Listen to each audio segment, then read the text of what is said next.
Welcome back to The Explainer.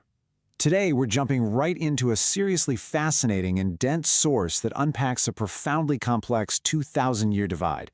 We're talking about the deep theological schism between Judaism and Christianity over the exact identity of the Messiah. We're going to impartially map out exactly how two major world religions can look at the exact same ancient scriptures, read the exact same words, and walk away with two completely different conclusions.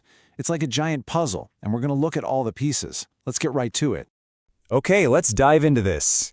Here is our roadmap for today. We'll start with the historical divide, move into the nature of God, examine the attributes of the Messiah, look at how prophecies are interpreted, and finally, finish up with visions of the future. Section 1. The Historical Divide. We're tracing 2,000 years of theological schism. To truly grasp why this religious divide is so incredibly entrenched today, the source points out that we have to look back at some deep historical animosity. Now, the formal split really begins to cement itself around 70 CE, but there was a major turning point that happened around 132 CE during the Bar Kokhba revolt against the Roman Empire. Basically, a prominent Jewish figure, Rabbi Akiva, declared the military leader Simon Bar Kokhba to be the literal Messiah. And because of this, Jewish Christians, who obviously believed Jesus was the Messiah, withdrew their support from the war. From that moment on, as the source explains, followers of Jesus were widely considered traitors to Judaism. It was a real turning point that deeply solidified the split. Following that schism, things got pretty intense. Strict rules were put in place prohibiting association between the two groups. The source highlights that some really harsh narratives were actually written into the Talmud, specifically designed to firmly discourage any Jewish consideration of Jesus. We're talking about accusations of idol worship, rumors of affairs with Roman soldiers, and even this surprisingly dark tale where a medium named Onkelos contacts Jesus, only to find him suffering in a boiling cauldron in hell. These narratives weren't just stories. They were explicitly designed to enforce a very strict boundary. Moving right along to Section 2, the nature of God. Unity versus Trinity. Okay, moving beyond the history, we hit the absolute core of the theological differences, and it really starts with how each faith fundamentally views the very nature of God. The bedrock text for this entire debate is Deuteronomy 6:4. Hear, O Israel, the Lord our God, the Lord is one. The source points out that this single verse right here is the absolute center of gravity for the debate over God's indivisibility. Now, what's really fascinating about this is how the friction all centers around how the Hebrew word for one, which is echad, is interpreted. Orthodox Judaism views echad as an absolute, singular, totally indivisible unit. Claiming God as a trinity or a duality is considered heretical. Any human claiming to be God, absolutely, strictly rejected. Christianity, however, argues that echad actually refers to a composite unity. They point straight back to the book of Genesis, where a man and a woman become one flesh, using that exact same Hebrew word, echad, to argue that the Trinity doesn't contradict monotheism at all, but rather represents a total unity of parts. Which brings us to Section 3, Attributes of the Messiah, Mortal King or Divine Savior. Because of that fundamental disagreement on the nature of God we just talked about, the expectations for the Messiah figure diverged drastically. In Jewish theology, the Messiah is expected to be an ordinary mortal, born of ordinary parents, and a direct descendant of King David. He's anticipated to be a political leader, actually scratch that, more like an unmatched military genius who will eventually pass his kingdom down to his son. Christianity, conversely, teaches that Jesus was 100% human and 100% divine, born of a virgin and literally the Son of the Most High who created the universe. Night and day differences here.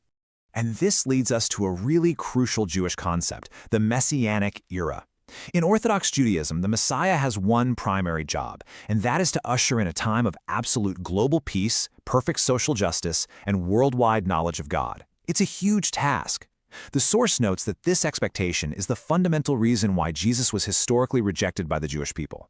To really illustrate this, the source quotes the highly revered Jewish scholar Maimonides.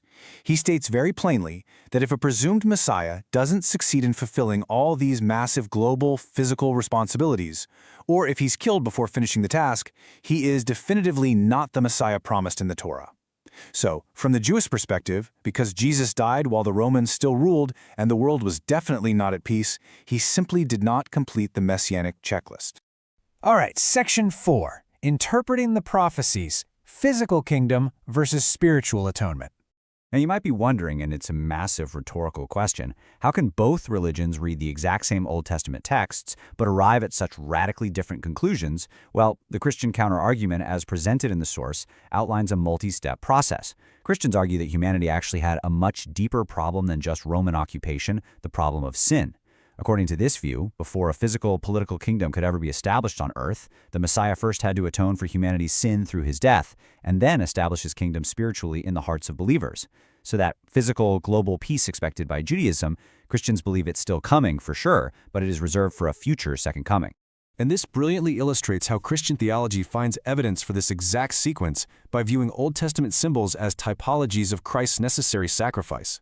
They look at things like the Levitical animal sacrifices transferring guilt, the Passover lamb offering protection through blood, and the suffering servant in Isaiah 53 who is wounded for our transgressions. Now, while Jewish theology interprets these passages quite differently, often seeing that suffering servant as the nation of Israel itself, Christianity views them as explicit, undeniable foreshadowing of a Savior who had to die. Finally, Section 5, Visions of the Future, the Second Coming and Reconciliation. So, where does this leave the whole situation today? We'll conclude by exploring the Christian perspective on how this millennia-old divide might ultimately be resolved. The source relies heavily on the biblical story of Joseph as a typology for the future. In the Old Testament, you'll remember Joseph is rejected and sold into slavery by his own brothers, yet he later becomes a powerful ruler in Egypt and ultimately saves those very same brothers from famine, leading to this incredibly tearful reconciliation. Christian theology draws a direct parallel here. Jesus, rejected by his own people, is believed to one day return to save Israel, leading to mutual forgiveness. This all culminates in differing interpretations of Zechariah 12:10. They will look at me whom they pierced, and they will mourn. The source impartially notes the deep divide here. The Jewish Talmud often interprets this verse as referring to a mortal Messiah who will be tragically wounded in a future physical battle. Conversely, the Christian interpretation sees this as a profound prophecy of a future spiritual revival, where a repentant Israel recognizes and mourns the crucified Christ at his second coming. Which brings us to our final thought. We've unpacked the theology of the Trinity, compared the expectations of the Messiah, and examined the prophecies. The immense tension between an immediate physical kingdom and a spiritual atonement has literally kept these two faiths apart for 2 millennia. But understanding this isn't just an academic exercise. It is absolutely crucial for understanding the foundation of Western civilization, countless historical, geopolitical conflicts, and the deeply held beliefs of billions of people alive today. So I'll leave you with this. Will Israel and Christianity ever reconcile their interpretations of these ancient scriptures to finally bridge this 2,000-year divide? It's a profound question to reflect on. Thanks so much for joining me on this explainer today. Keep questioning, keep learning, and we'll see you next time.